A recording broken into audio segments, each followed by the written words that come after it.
All right, for section 9.4, it's a comparison series. So we've learned in our other two videos, the other tests. We're down here on the two C's.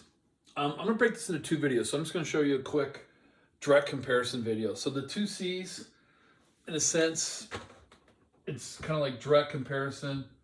The other one's like limit comparison, what their name. I just put an L and a D there. So we're going to learn direct comparison right now. I'll do another video for 9.4 just because I got a lot of erasing and writing to do, so I'm just going to do direct comparison. This one's used by very few people. And it was weird when I had to teach this section, and they would say, hey, teach this class. I just remembered this chapter going, I didn't quite understand direct comparison that well. So I did a lot of studying and research. Sorry, my video was thing had died. All right, iPad's down at 10%. But I hardly ever use this one, direct comparison, but it's really for the advanced student. And because it's a little quicker than limit. I'd say 97% of you will use the other comparison test, limit comparison test, and you'll be fine with it, okay? It'll probably be much better. There's only one problem that I can think of, which we'll talk about later, that direct is the only way to do that, okay? All right, so direct comparisons, you're going to compare your series to another series, okay? So your series is convergent if it's smaller than known. So let's say I know this series has been approved and convergent. Somebody's like, this is a convergent series. If I show mine is smaller than it, in other words, all my terms are smaller than these terms, then if I'm smaller than a convergent, I must be convergent. Okay? Because if that one has a sum, then I'm smaller than him, I'll have a sum also. That makes sense, I hope. Or if you know you have a divergent, if you can show you're greater than a divergent series, then you must be a divergent, because he goes to infinity and you're bigger than him, you of course go to infinity. That's the direct comparison. There's a gray area in between them. Okay, so if you see this picture here, let's pretend this is a convergent series. If my series is down in here, I'm convergent down here because I'm less than him. Now, if this guy's divergent and I compare to him and I'm greater than him, then I'm also divergent. I'm bigger than a divergent or less than convergent. But this is the gray area, which you can't tell.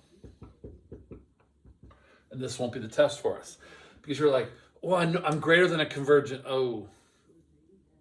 So I could be infinity or I could still be convergent too. I just don't know. Or if I'm less than a divergent, I could still go to infinity, just not as fast as the other one. So there's some gray area. So you have to either show your series is smaller than or less than a convergent series or greater than a divergent series. Okay? So I showed two that work in black and two in red that don't work. Okay? This series looks like 1 over n. So I'm going to compare it to 1 over n, which I know is a divergent p series. So we learned in the previous one. So 1 over n is divergent. I think this guy's bigger than me. Why is he bigger? Because when you subtract 2 from the bottom, you actually make it a bigger number, right? Because the bigger the bottom, the bigger it is. The smaller it is, excuse me. So like if I were to plug in 3, this would be 1/3, this would be 1. So my series is bigger than that, okay? So if I'm bigger than him and he's divergent, then I must be diverges by direct comparison test, okay? Here's another one that works.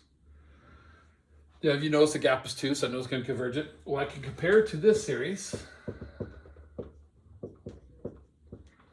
because I know by p series the gap's 2, that's a convergent series. So he's convergent. Well, by adding 3 to the bottom actually makes him smaller than me. So he's actually less than my series. I'm convergent, and so my series is less than this guy. So I must be convergent by direct comparison test. Okay? So we can also do limit comparison test, which some of you will prefer, but that's a quick shortcut. But you got to show me the series you're compared to, what's the relationship, and then give me the answer. All right? So here's some that don't work. You're like, just because I changed it from a minus to a plus, this guy's in that gray area. He's actually less than 1 over n. So I don't know.